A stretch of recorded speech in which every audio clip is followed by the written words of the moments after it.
Good morning, Billsmafia. Happy New Year. It is game day, and today the Bills will be taking on the Atlanta Falcons in Buffalo. We are 2 weeks away from the end of the season, and the Bills are in prime position to not only make the playoffs today, but take the division title with two wins over the Falcons, and then in the last week of the season over the New York Jets.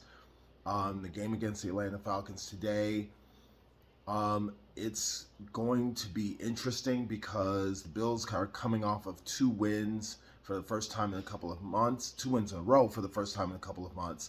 And the Falcons are still fighting for their slim chances at a playoff spot at 7-8.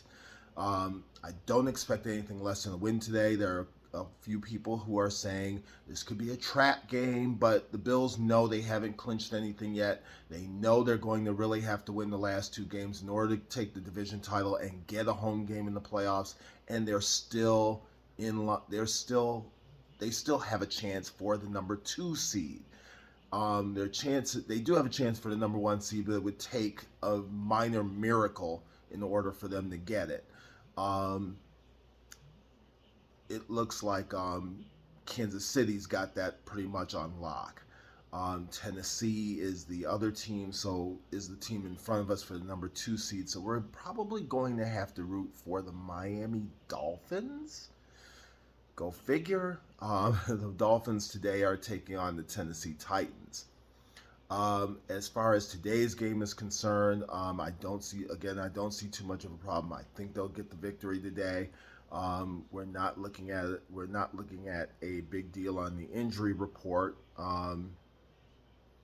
As far as injuries, let me go back to that injury report. Out for not out, but questionable are Emmanuel Sanders and Ed Oliver. Those are the only two guys really on the injury report for the Bills. There are a few guys that have minor ailments this week that had some time off, but they're all expected to play. But it looks like Oliver and Emmanuel Sanders are going to be out for today. They're listed as questionable, but I don't think that Sean McDermott's going to take a chance with those guys. But we'll probably update that later. As far as the Atlanta Falcons are concerned, and let me get this straight here. Hayden Hurst, their big tight end, is out. Jalen Hawkins, safety, out. Jonathan Bullard, defensive end, out. Jason Spriggs, offensive tackle, out. And cornerback Fabian Moreau is doubtful. So the Falcons are fighting for a playoff spot, but they are banged up. So the Bills should be able to take advantage of that.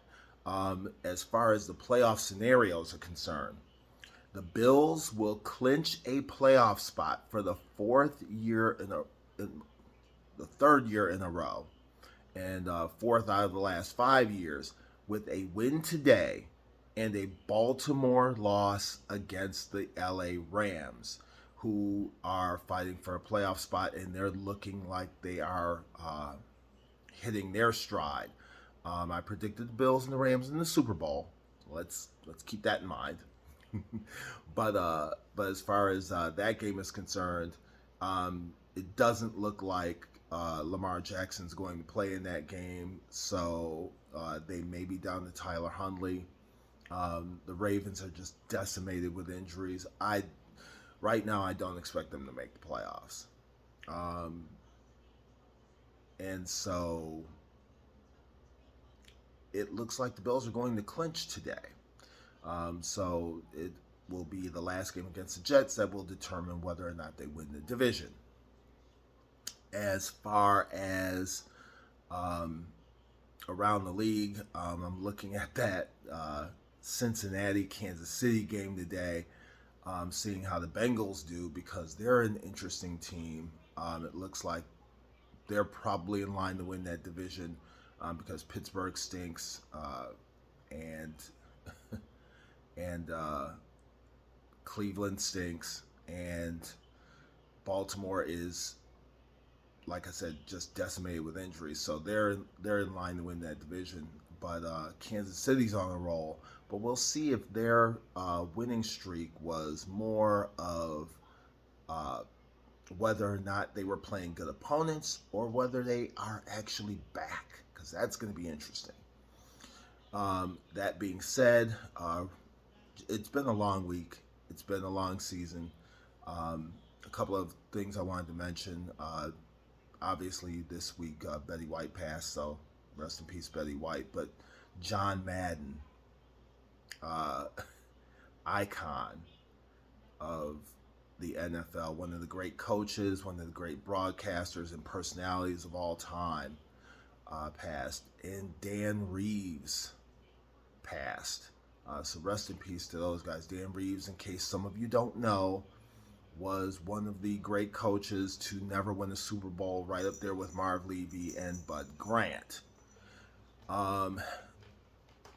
And he was one of the, I'd like to say, one of the fathers of the zone blocking scheme as far as running the ball is concerned, with those great Denver Bronco teams.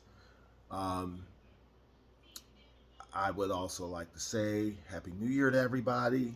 Hope everybody has a wonderful New Year. And as always, go Bills. Oh, by the way, that clanging in the background is my cat. Had to interrupt, right? Have a good one, everybody. Go Bills.